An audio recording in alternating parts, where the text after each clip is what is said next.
Okay, we're having today here Mr. Jeff. Mr. Jeff is representing, he is co-founder from Liviercita Foundation. We are going to talk a little bit more about it in a few times. Jeff, how are you? Good. How are you? I'm fine, thank you. I'm really pleased to have you here in this podcast. It smells so good here at Mini Cake. It's hard to stay focused. Yeah, yeah, but we are going to try to, okay? Okay, let's try. Jeff, we are going to talk about your foundation, but before that, I would like to talk about the person that is behind this foundation, which is Jeff Lair.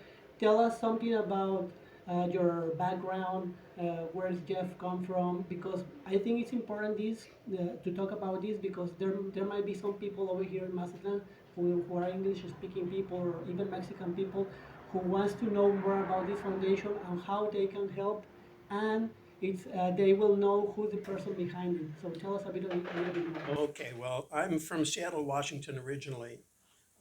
I've been coming to Mazatlan for over 20 years. Fell in love with it the very first time. I'm a retired contractor. How do you know about Mazatlan? Well, I was a timeshare owner at one of the timeshares Really? here, and Where? I came here at Torres Mazatlan Okay. out in Cerritos, and we love it. We actually live, my wife and I married a Mexican lady here Yeah. whom I met when I was down here. We live about 3 blocks from Torres Mazatlan. I pass it every day a couple of times, and I just love Mazatlan, the culture, the people, the food, the music scene, and there's just a great family atmosphere here in Mazatlan that I felt very comfortable from the very first time. When was the first time you came here? 1999. Okay. 1999. It was right before the attack on the towers in New York. Yeah. It was at the start of the year before the attack. Or was that in 2001? Whenever year that was. Yeah. I've been coming for a couple of years, and when that happened, of course, everything stopped. Yeah.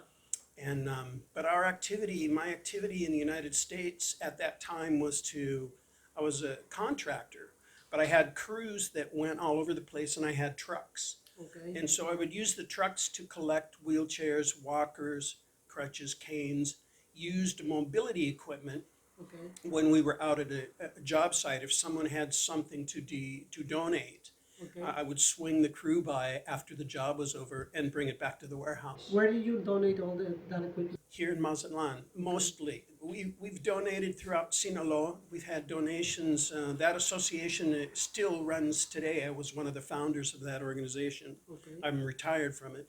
Okay. But during those years, we donated over 5,000 wheelchairs throughout Sinaloa, in Los Mochis, in Equilite, in Rosario. I don't think we ever went to Escuinapa. Throughout all the Concordia, yeah, Villa Union. Okay. So you know all those places, right? Yeah, most of them. I led over 40 teams of gringos that came down from the U.S. Okay. And I was usually I was always the tour guide, the host, I guess, if you will.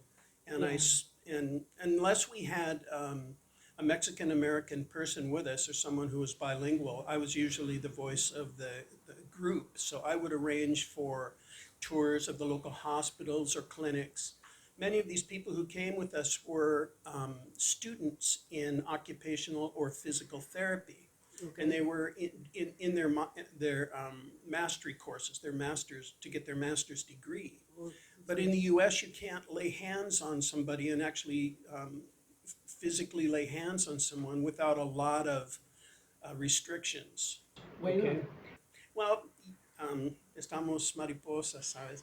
We're a very litigious society Okay. in the United States, and if something were to go wrong, it would be easy to blame it on a student. Oh, Okay. okay. Yeah.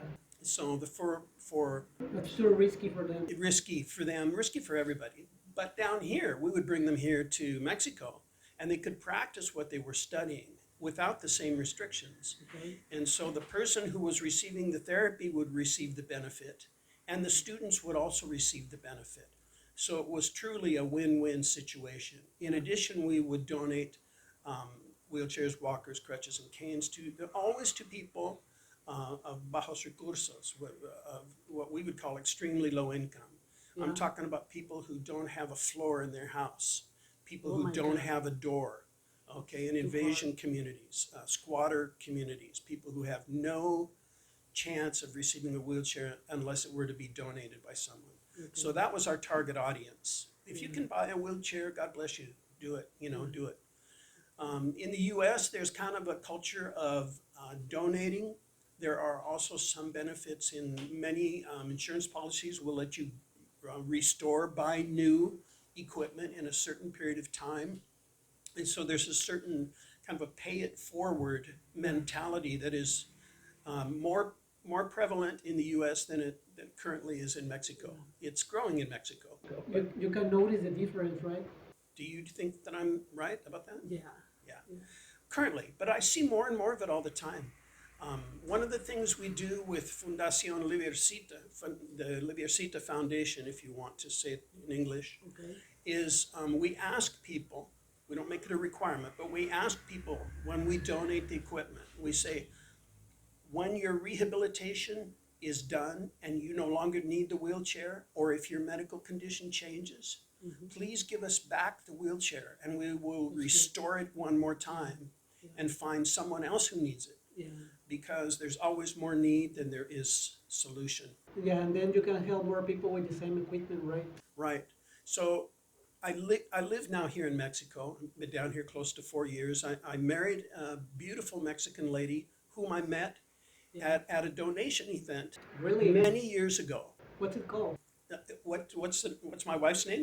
No, the donation event. The donation event was for Push International, Okay. and it was at a local cerebral palsy for children's center here in Mazatlan called Padres y Compadres. Oh yeah, I have heard about it. Yeah, it's pretty famous. It's one of the better ones here in Maz for sure.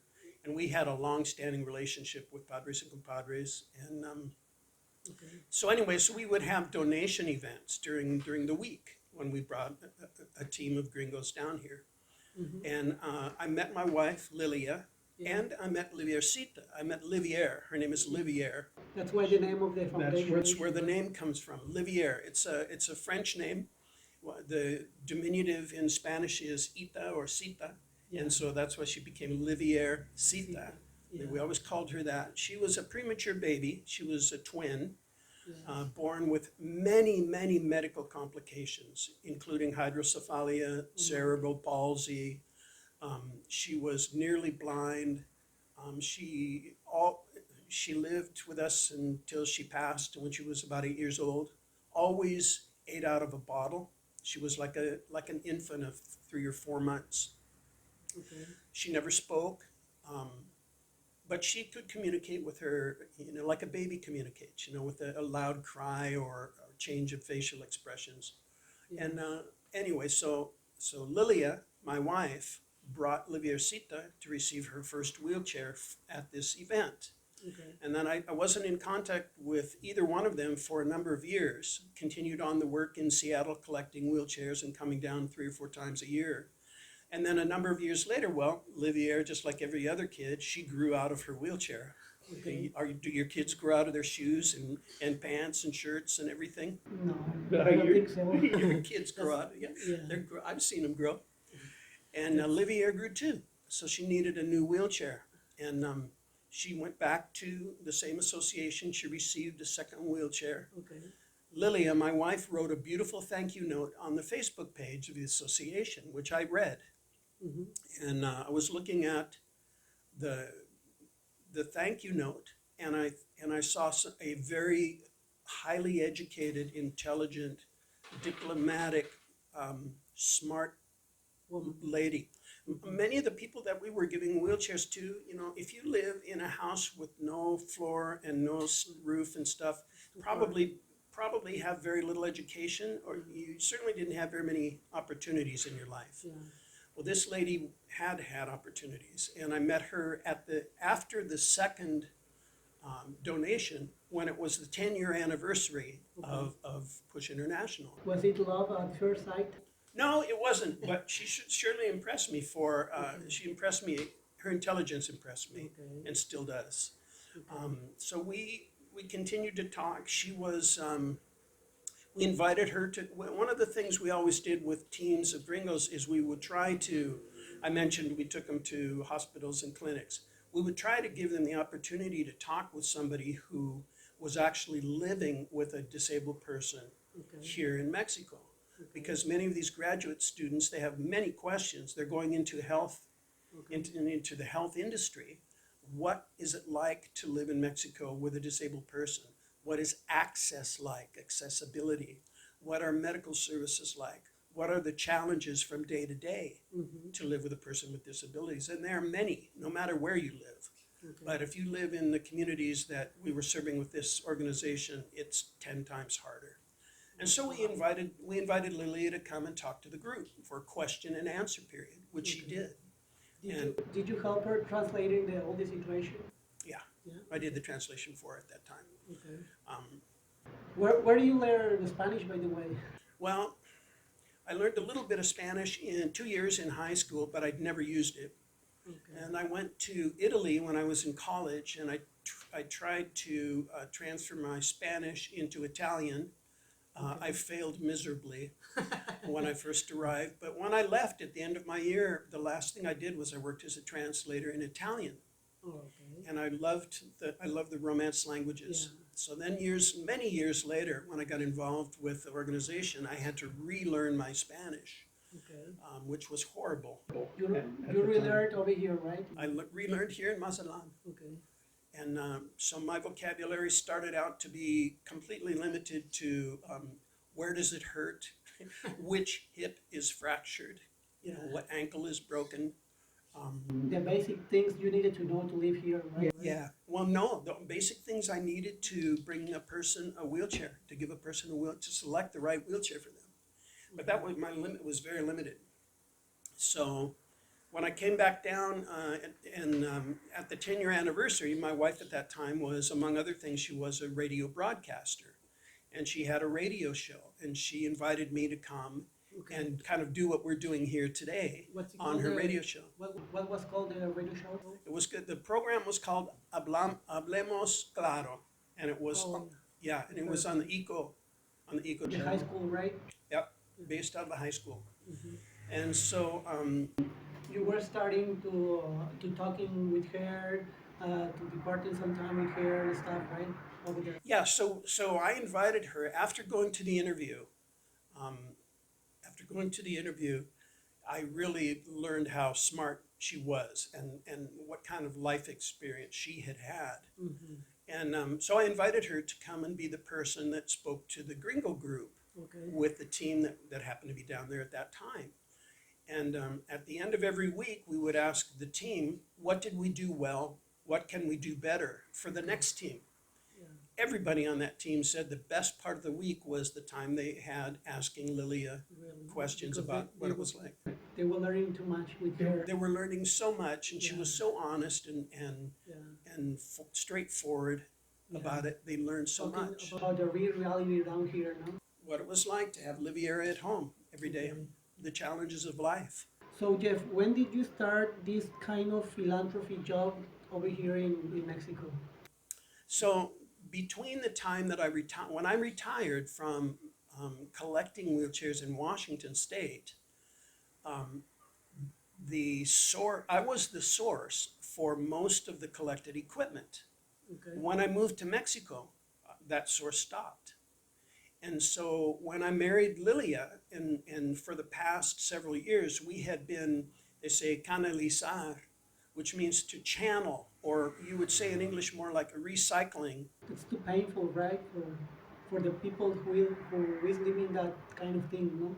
Yeah, sometimes a person down here will receive a second wheelchair from a different organization, or they're older. If they knew Lilia and they knew Livier from having lived down here so many years.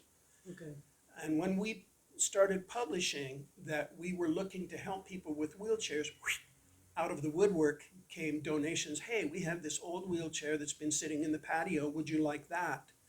And so we would receive that, refurbish it, and then turn around and donate it. But that was our only source of wheelchairs, were recycled wheelchairs that were already down here. So you were bringing those wheelchairs from USA? No, those were chairs that were already here. Okay, so we're talking about the Fundacion now. So here in during the last year, we have become partnered with a Mexican association Okay. that does the same thing, but brings the wheelchairs all the way here to Mexico, outside of Mexico City. And they have been, we've been fortunate enough to invite them to donate to us wheelchairs that we can give here in Mazatlan because they're 11 hours away. But you need to go over there to Mexico City to pick them up and then come back here with them? No. So they're brought into Mexico City. There's a huge warehouse there. Currently, there's about 1,000 wheelchairs in that warehouse. Okay. And then we pay the freight for what we need from Mexico City here to Mazatlan. I see. And we have a warehouse here in Mazatlan that we operate out of. Okay. At the current time, the only wheelchairs that we have about 60 in stock. They're all adult wheelchairs. There are no pediatric wheelchairs at the moment. Okay. This is something that we want to expand on because a child needs to participate in the life of a child. And then you can educate the child since he's just a child, and then the culture is going to be different when he's grown, right? Right. If a child can be part of everyday life, although they might use a wheelchair, if they can be part of their friend's life, go to birthday parties, go to all of the family events, then they grow up with the expectation that they should be included, and they have a right to be included. Yeah. I I feel we don't have that kind of culture, unfortunately, down here in Mexico. Maybe in USA. Also growing. Also growing. Yeah, also growing. How's in USA? Well, maybe a generation ago, the generation before me, this is my personal opinion, Okay. there were a lot of institutionalized children. During my adolescence, there was a program, a project, the concept of mainstreaming children. That is to take children with special needs and put them in the rest of the population. So the rest of the population can see them, be with them, not be afraid of them, Okay. and that these children can be incorporated in daily social life like every child should be. Yeah. So that happened maybe in the 60s, in the late 50s and 60s, but it took a while. And how about now? Oh, it's very active now. It's very active now. It's Okay. dominant in the U.S. now. Really? Yeah. So that's still happening down here. It's growing. It's a few years behind down here, but it's growing here. And that's good. I have my sister-in-law is a special needs teacher, for example. Really? Yeah. So, we're trying to, kids have a right, not only a right as a human right, but it's also the law, right? It's the law here that those people should not be marginalized, should not be set aside or pushed aside in any way. They should be integrated into the life of the rest of society, their families, their friends. And I feel very strongly about that, and so does my wife. And for that reason, we wanted to do something more with this new capacity that we have to bring wheelchairs. As I say, right now they're only adult wheelchairs, but this is a goal. So if you want to help, you could help us get pediatric wheelchairs down here. Yeah. One of the problems is they're much more expensive than adult wheelchairs, Yeah. and so that limits some people's ability to help. But there are pediatric wheelchairs. There are specialty wheelchairs for kids that are very medically involved and delicate children. Those things are available. We lack resources to acquire those chairs right now, but we don't lack resources to distribute them. Okay. Because there's always need down here. So if you want to help, that's an area where you can help right now. Yeah, it's very important, the message that Jeff is delivering to us right now, because there's a lot of people in need over here in Mexico, specifically in Mazatlan, but all over the country. And this is a great opportunity to help all of those people who are in need. So we are inviting you to do so. If you want to do so, Jeff is going to give us some contact number, and I'm gonna put the contact number right on the video, on the description of the video, so you can help and you can contact him whenever you want. There's a lot of people that may be watching this video, which are English-speaking people or Mexican people. So there's a lot of people that you may be able to help. There's a lot of people down here in Mazatlan which are Canadians or maybe Americans, and then maybe they will see this video. So we're inviting you to help this foundation, Liviercita Foundation, you will have the contact, and then you can keep in contact and keep in touch with Jeff, and we will so proud that maybe somebody is going to contact you after they watch this video, and maybe we can help with this little grain of rice, like we say in Mexico. Grano, Yeah. granito, sí. Yeah. So what? Uriel, you're helping right now. Yeah. You're helping right now. Thank you. And thank you to Minnie K. No, thanks to you for coming to our podcast. It's Thank you. very important to me that you attend to this meeting, so we can talk about this kind of things that maybe people want to help, but they don't know how, they don't know who to trust Right. to. That's why we are making this podcast, because they might. I'm sure. I'm very sure this is somebody is going to see this video, and maybe you will receive new help, right?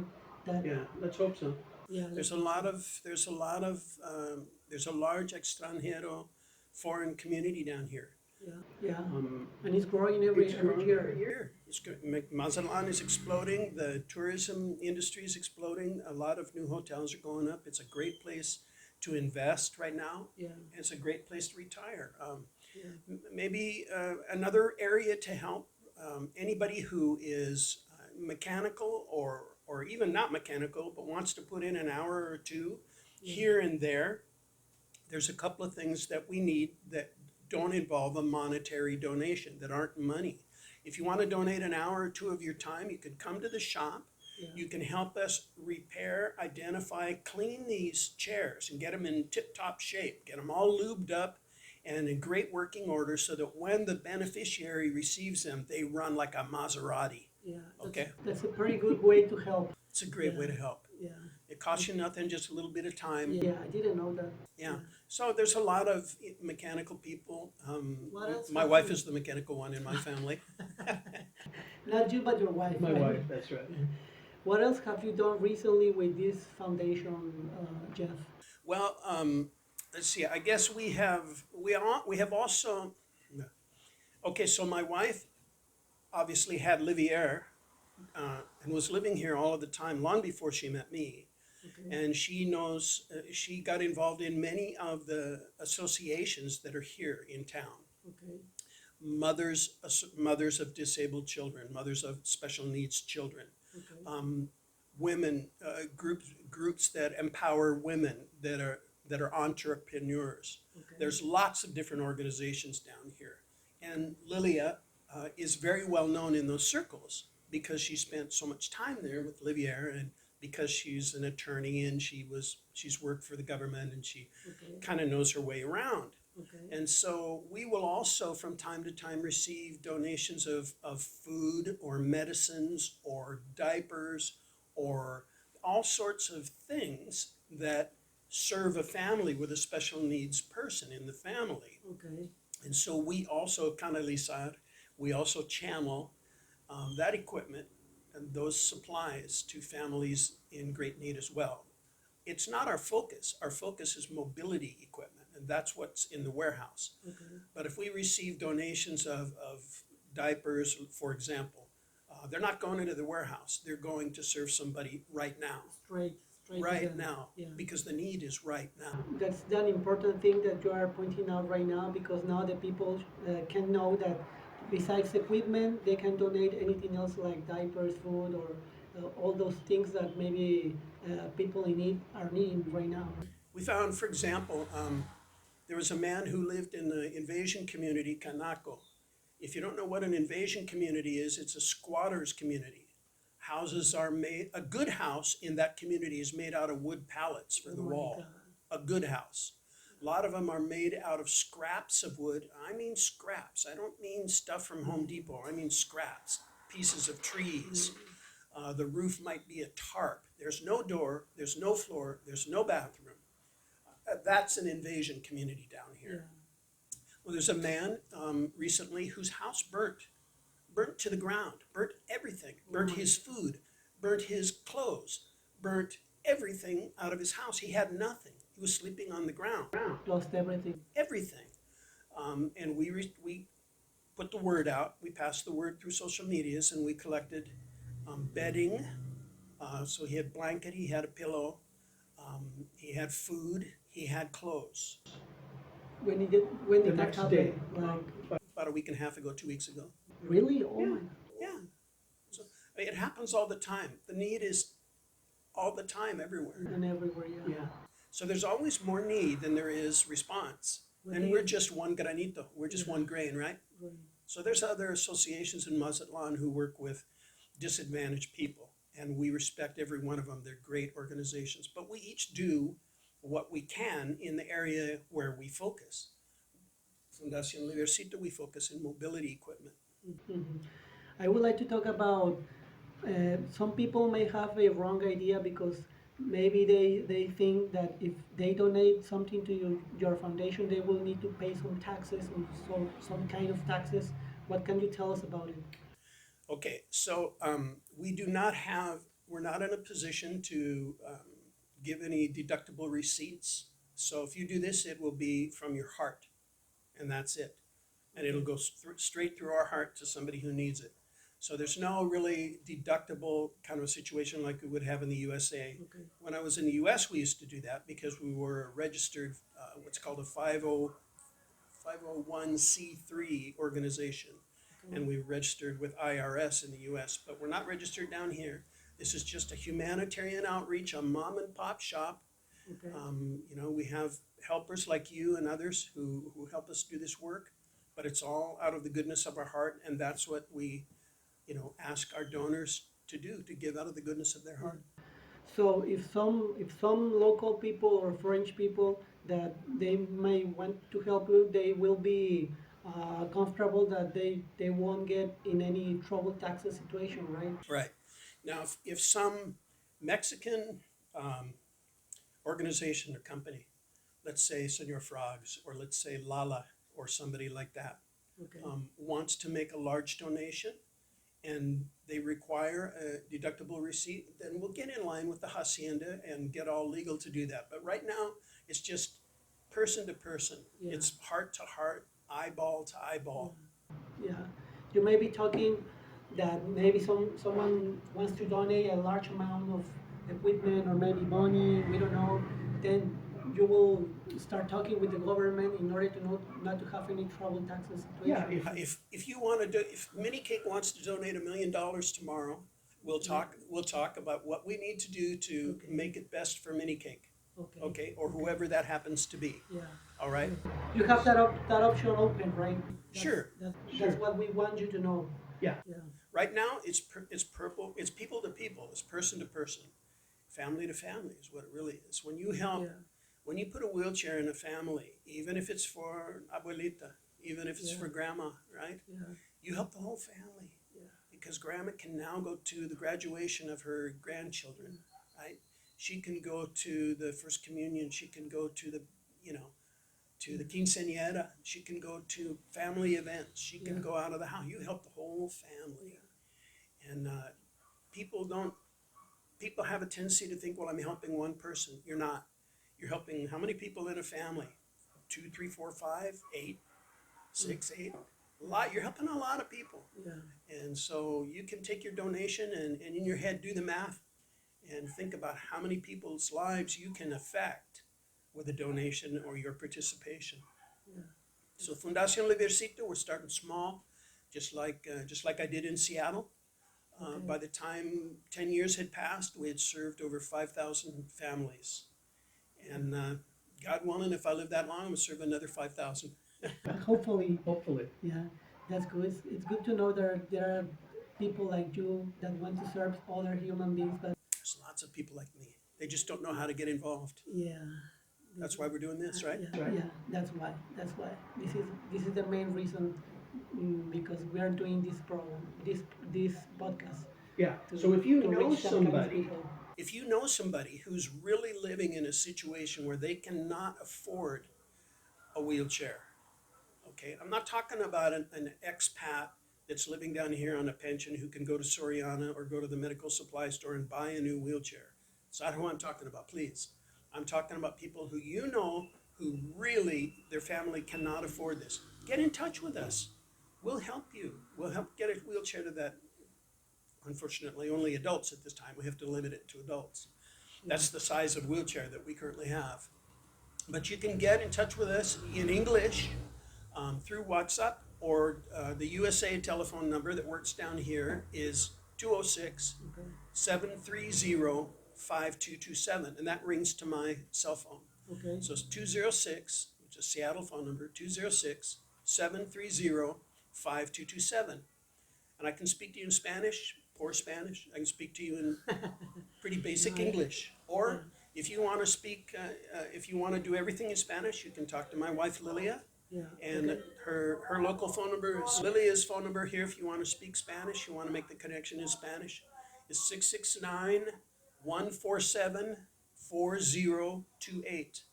Okay. If either of those don't work for you, You can call look us. for Fundaciòn Liviercita. You can call Mini Cake Yeah, you can call me. and place an order. Yeah. By the way, how is the mini cakes and the frappes? Give me your real opinion about it. Oh, I love the chocolate. I'm Yeah, I addicted to know. Mini Cake chocolate. Oh, How does it taste? Rosie makes it so good down here. Oh, Yeah. you guys also, you have services at home. You people Yeah. can order a bunch of these for a birthday party Yeah. or Almost all over Mazatlan. all over Montserrat. Yeah. Nice, nice. Yeah. We are at the last part of this podcast. Thanks for being with us. Jeff, would you like to say the final message? Yes, there is one final thing I want to just lay out on the table. If you're coming down here for vacation and you would like to give your family, your children perhaps, a different look at Mexico, or see a different side, if you want to maybe put in a couple hours, 2-3 hours, get off the beach, out of the sun, Yeah. but you'd like to see a different side of Mexico, we'd be happy to escort you to see some of the areas that we've been talking about during the podcast. Yeah. If your children are with you, I promise you, this will make an impact, a lasting impact in their lives. Yeah. They will see how privileged they are, how blessed they are to be on vacation in Mazatlan, Yeah. okay? And this will leave a lasting impact in their lives. Yeah. We talk about, we're all gonna leave our little grain of sand on the beach, but this will be something that stays with those kids for a lifetime.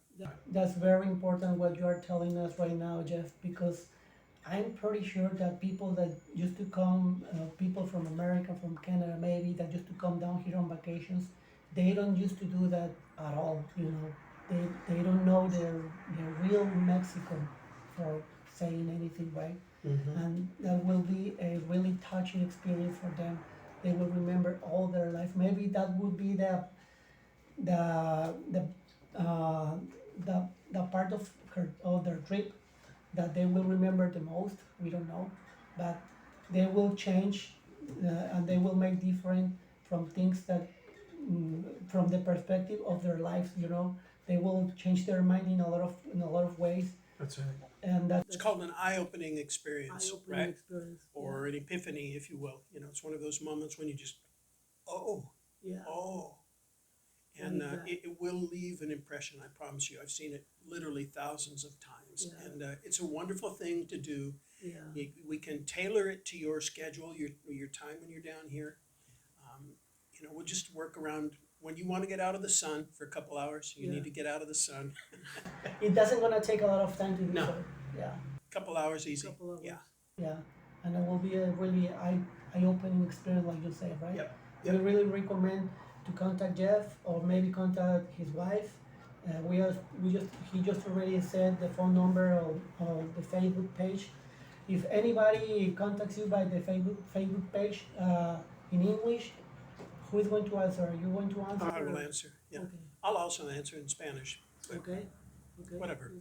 So thanks for being with us. Thanks for watching this video. Don't forget to subscribe. We will have more participants like Jeff there and other people who might be talking different kind of issues.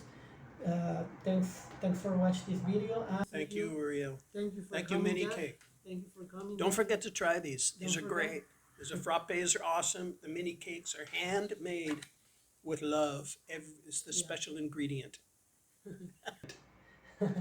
Thanks, Jeff. Thanks a lot. And we will see you on the next episode. Bye bye. Adios. Adios.